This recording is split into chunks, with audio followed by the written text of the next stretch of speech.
September 1st, 1939, German panzer divisions smashed through Polish defences, moving faster than any army in history. These weren't the mightiest tanks ever built, but they were used in a way the world had never seen. The age of armoured warfare had truly begun.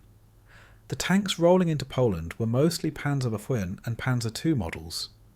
Light machines armed with little more than machine guns and 20mm cannons. The Panzerschau weighed only 5.4 tons and had armour so thin that anti-tank rifles could penetrate it. By any measure, these were inferior to many tanks the Allies possessed. Yet within weeks, Poland fell. Within months, France, which had more and better tanks than Germany, surrendered. The difference wasn't the machines, it was the doctrine. German military theorists like Heinz Guderian had studied the tank battles of World War I and reached a revolutionary conclusion. Tanks shouldn't be spread out among infantry units as support weapons. They should be concentrated into dedicated armoured divisions, given a single mission, breakthrough, and supported by motorised infantry, artillery, and close air support. This was Blitzkrieg. Every German tank commander had a radio. This seems obvious now, but in 1939 it was revolutionary. French tanks often had only one radio per company, meaning individual tank commanders couldn't communicate with each other. German tank commanders could coordinate attacks in real time, respond to threats, and exploit opportunities as they emerged. Superior communication beat superior armour. As the war progressed, Germany's Panzer III and Panzer IV became the backbone of their armoured forces. The Panzer IV, in particular, proved to be one of the war's most adaptable designs. First produced in 1938, it remained in production until 1945, constantly upgraded to meet new threats. The early Panzer IV mounted a short-barreled 75mm gun designed for firing high-explosive shells at infantry and fortifications. The barrel was so short that crews called it the stub. It was effective for its intended role, but when German tanks encountered more heavily armoured Soviet vehicles in 1941, the stub couldn't penetrate them. German engineers responded by fitting the Panzer IV with a long-barreled, high-velocity 75mm gun. This simple modification transformed it from an infantry support vehicle into a tank killer. The long-barrel Panzer IV could destroy most Allied tanks at ranges exceeding 1,000 metres. Germany produced over 8,500 Panzer IVs, making it their most produced tank of the war. The Panzer III followed a similar evolution. Originally designed as the primary tank-killing vehicle, while the Panzer IV supported infantry, it gradually became outclassed as Allied tanks improved. By 1943, it was being phased out of frontline service, though the chassis continued serving as the foundation for tank destroyers and assault guns. June 22, 1941. Operation Barbarossa began, and German confidence was high. Their panzer divisions had conquered Poland, France, Yugoslavia, and Greece. Soviet tanks were expected to be no different. Then German tank crews encountered the T-34.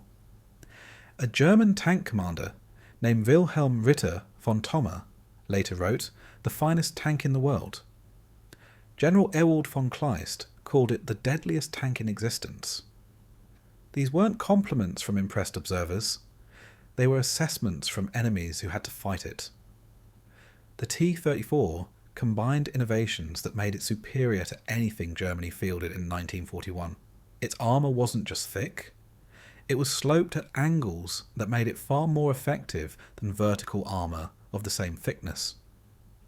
A shell-hitting sloped armour had to travel through more material before penetrating, and often deflected entirely.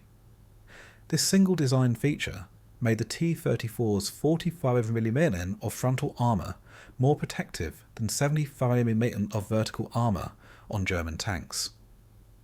The T-34 mounted a 76.2mm gun that could destroy any German tank at normal combat ranges. German crews discovered their 37mm and 50mm guns bounced off the T-34's armour unless they scored lucky hits on vulnerable spots. Panzer crews developed tactics of trying to hit the T-34's sides or rear, or aiming for the turret ring, but frontal engagements were often futile. Wide tracks gave the T-34 excellent mobility in conditions that immobilized German tanks. Russian roads turned to thick mud in spring and autumn, a season called Rasputitsa, the time without roads. German tanks, designed for European roads, sank into the mud. The T-34, with tracks nearly twice as wide, kept moving. But perhaps the T-34's greatest advantage was production. Soviet factories churned them out at extraordinary rates. A T-34 wasn't a precision instrument. Welds were crude. Hatches didn't seal properly. Armour quality varied, transmissions failed. The interior was cramped and uncomfortable. Visibility was poor. Early models had two-man turrets where the commander also served as gunner and loader, making it nearly impossible to fight effectively. None of that mattered. Soviet doctrine prioritized quantity over quality. A T-34 might have a combat lifespan of 200 hours of operation, but it could be built in a fraction of the time required for a German tank by semi-skilled workers in factories beyond German bomber range. The Soviet Union produced over 84,000 T-34s. Germany's total production of all tank models combined was under 30,000. Alongside the T-34, the Soviets deployed the KV-1 heavy tank, named after Kliment Voroshilov. The KV-1 had armour up to 90mm thick, nearly impervious to German anti-tank weapons in 1941. There are accounts of single KV-1s blocking German advances for days. One famous incident involved a single KV-1 holding a critical crossroads for a full day, destroying or damaging dozens of German vehicles before finally being disabled. The KV-1 was slow, mechanically unreliable, and its 776 meter gun was no more powerful than the T-34's. It was eventually replaced by the IS-2 heavy tank, with its massive 120mm gun capable of destroying any German tank from the front. Germany's response to Soviet armour was to build bigger, more powerful tanks. This began an arms race toward ever larger vehicles. In August 1942, the Tiger Y entered service. Weighing 54 tons and mounting the famous 88mm gun, it could destroy any Allied tank at ranges where they couldn't fight back effectively. The 88mm had been developed as an anti-aircraft gun, but proved devastatingly effective against ground targets. A Tiger I could penetrate a Sherman's frontal armour at 2,000 metres. A Sherman had to close to within 200 metres and hit the Tiger's sides to have a reasonable chance of penetration. The Tiger I's reputation became legendary and terror-inducing. Allied tank crews developed what commanders called Tiger phobia. Reports claimed Tigers where none existed. Crews would report facing 5 Tigers when they'd actually encountered one. This psychological impact was as valuable as the tank's combat capability. But the Tiger I had critical flaws. Each one cost 250,000 Reichsmarks, equivalent to 4 Panzer IVs. It required 300,000 man-hours to build.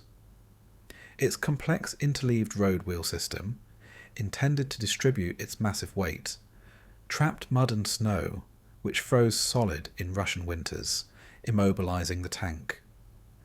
The overlapping wheels meant that changing a single damaged inner wheel required removing up to 8 outer wheels first. The Tiger consumed fuel at an alarming rate, about 2 gallons per mile on roads, worse cross-country. As Germany's fuel situation deteriorated, Tigers were often abandoned due to lack of fuel rather than combat damage. Mechanical reliability was poor. The Maybach engine and transmission were pushed to their limits, moving such a heavy vehicle. Germany produced only one 347 Tiger IS. Compare this to over 49,000 Shermans and 84,000 T-34s. In 1943, Germany introduced the Panther tank as a direct response to the T-34.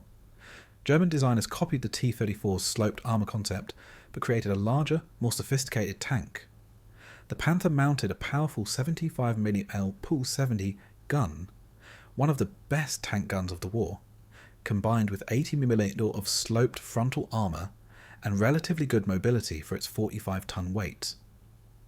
Many historians consider the Panther the best overall tank design of World War II. It had the firepower to destroy any Allied tank, armour sufficient to withstand most hits, and mobility adequate for both offensive and defensive operations. German crews loved it once the initial mechanical problems were solved, and there were many mechanical problems.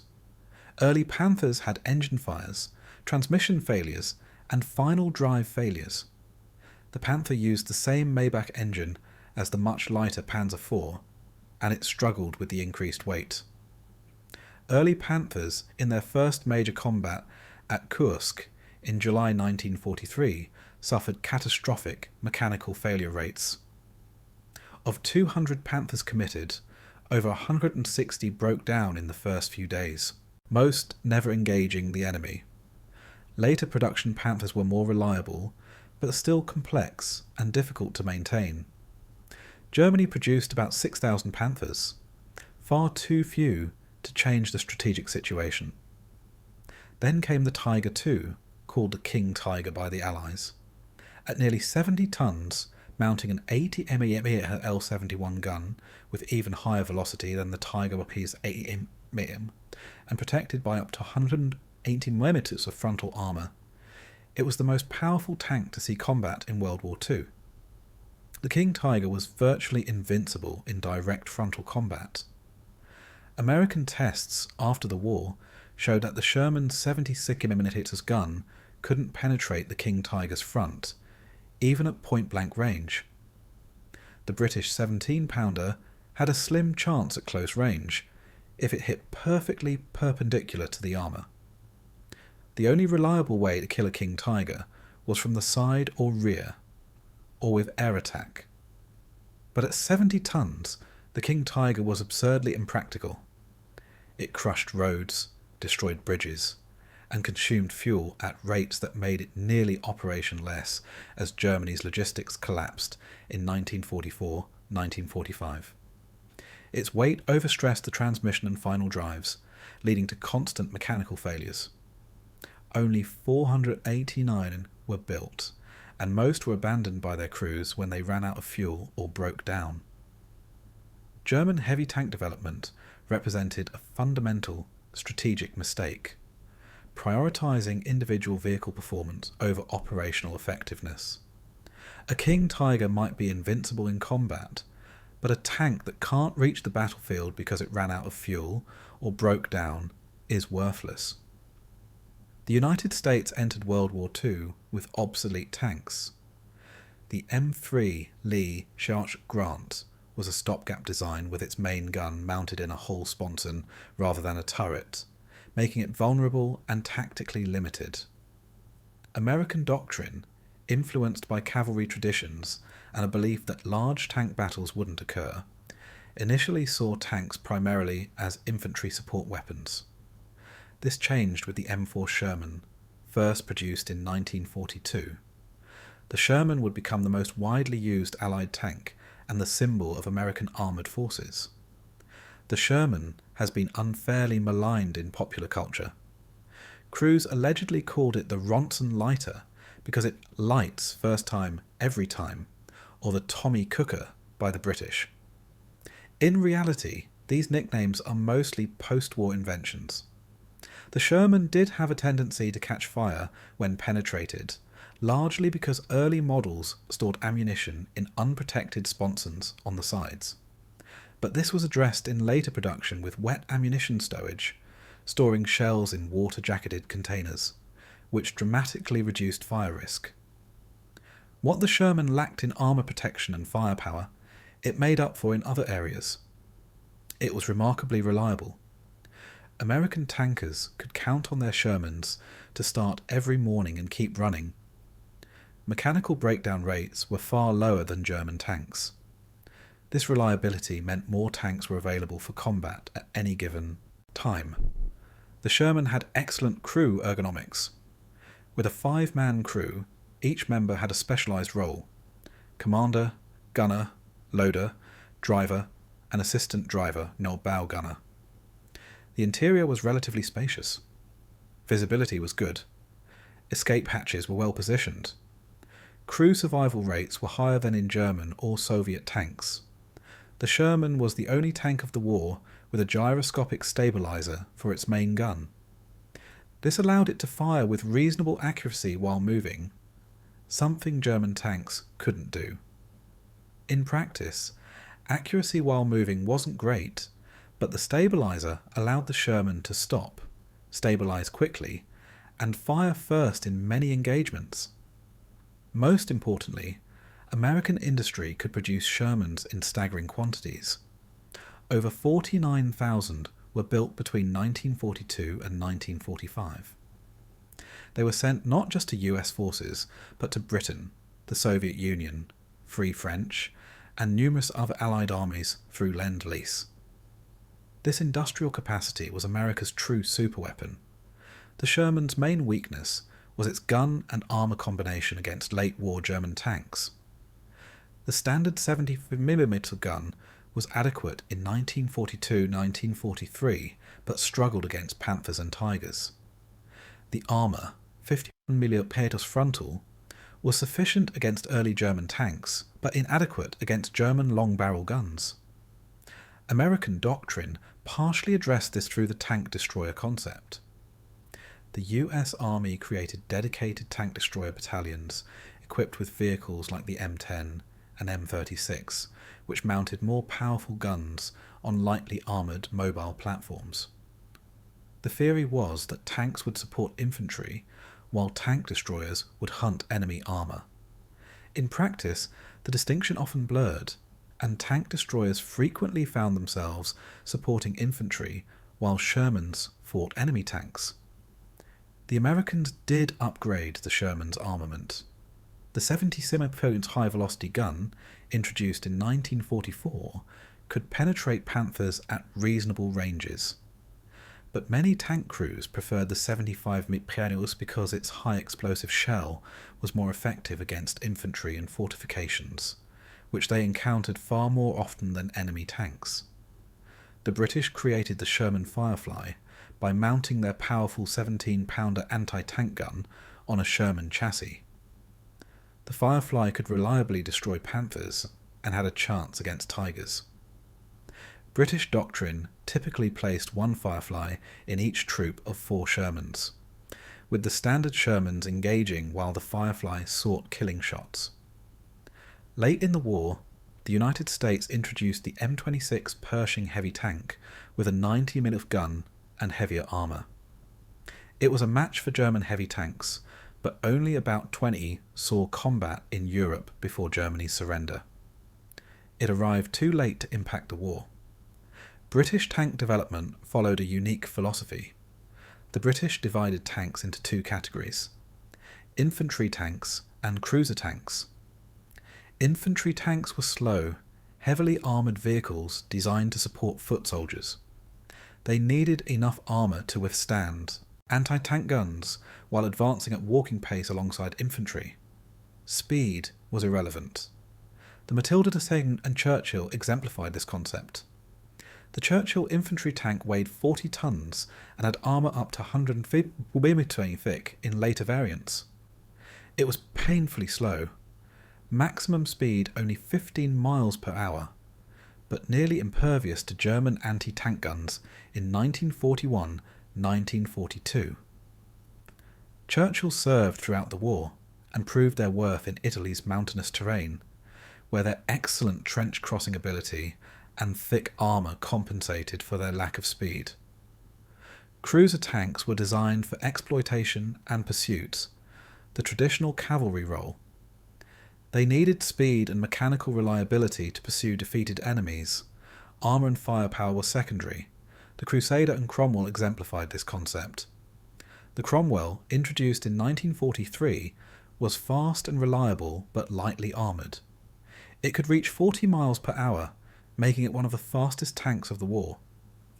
But its armour was only adequate against early German tanks, and its 75mm gun was identical to the Sherman's.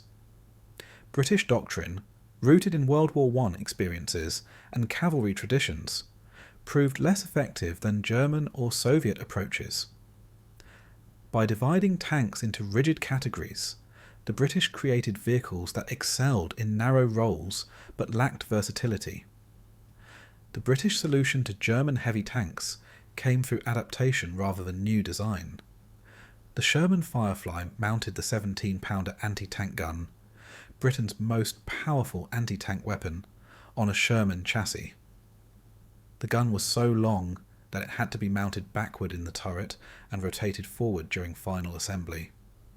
The Firefly couldn't withstand German heavy tank fire, but it could destroy them at respectable ranges.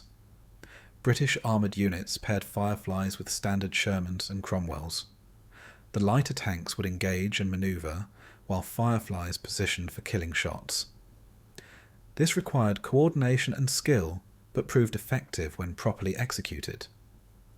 Britain developed the Comet late in the war, essentially an improved Cromwell with better armour and a powerful 77mm gun. The Comet was excellent, but only entered service in late 1944 in limited numbers. The Centurion, which would become one of the most successful tank designs in history, arrived too late for World War II. Only a handful reached Germany before the war ended, and none saw combat. The reality of tank combat differed dramatically from popular perception. Tank versus tank battles, while they occurred, were relatively rare. Most tank casualties came from anti-tank guns, mines, artillery, aircraft and mechanical breakdowns. German 88mm anti-aircraft guns, when used in the anti-tank role, destroyed more Allied tanks than German tanks did. The Soviet 76.2 mm anti-tank gun was similarly effective. These weapons could be concealed, presented small targets, and didn't need to manoeuvre, giving them significant advantages over tanks. Mines were a constant threat. A single mine could immobilize or destroy a tank worth hundreds of thousands of dollars and months of production time. Both sides laid millions of mines, creating defensive barriers that channeled tank attacks into killing zones covered by anti-tank guns. Artillery caused more tank casualties than any other weapon. A direct hit from a heavy shell could penetrate even the thickest armour. Near misses could damage tracks, optics, and external equipment. Concentrated artillery fire on tank concentrations was devastating. When tanks did fight each other, combat was terrifying.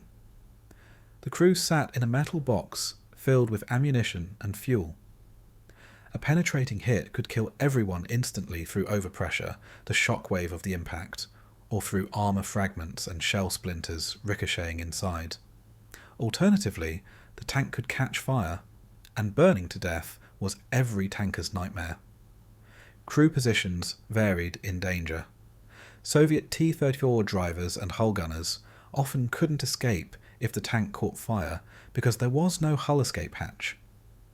German tank designs generally included hull escape hatches.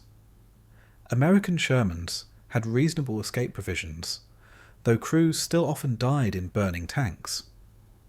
The noise inside a tank was overwhelming.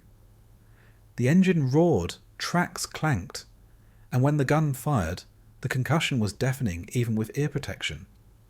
Communication required headsets and intercom systems, which often malfunctioned. Visibility was extremely limited. Tank commanders often rode with their heads out of the hatch for better situational awareness, despite the danger from snipers, artillery fragments, and small arms fire. The view through periscopes was like looking through multiple keyholes. Maintaining situational awareness, knowing where friendly forces were, where enemies might be, and what the tactical situation was, required constant effort and was often impossible.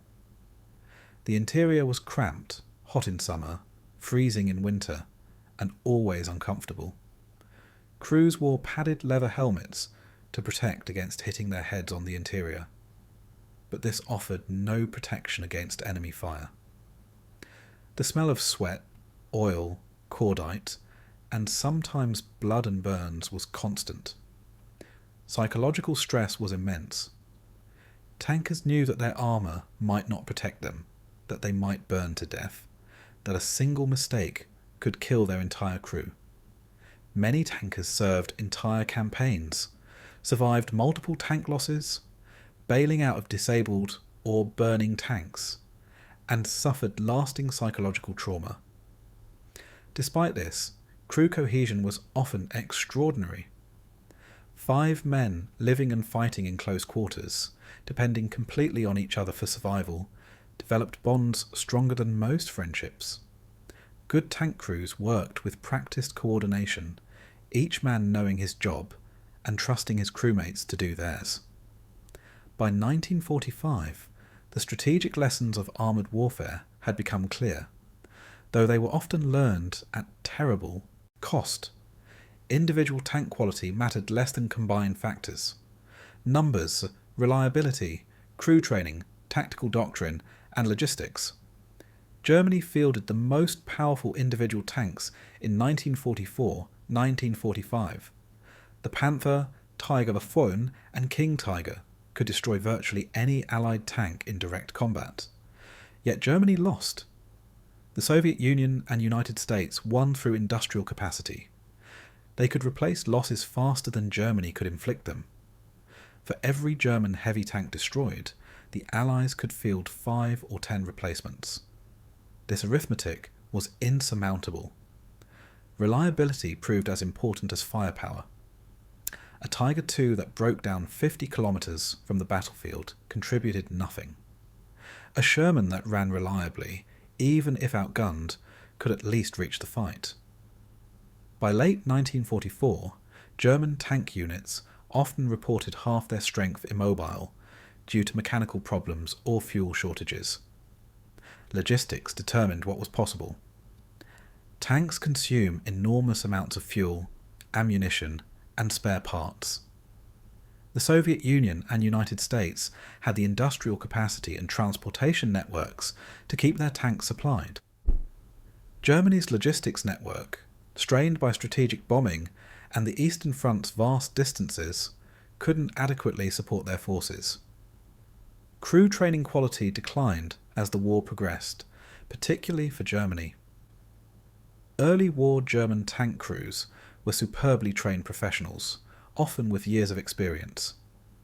By 1944, German crews received minimal training before being thrown into combat. Meanwhile, Allied crew training improved, as lessons learned were incorporated into training programs. Tactical doctrine evolved throughout the war. Germany's early combined arms doctrine, coordinating tanks, infantry, artillery, and air support, proved superior to Allied approaches in 1939-1941. But the Allies learned. By 1944, American and British forces had developed effective combined arms tactics, while Soviet operations in 1944-1945 demonstrated mastery of armoured warfare at operational and strategic levels. The most successful tanks weren't the most powerful.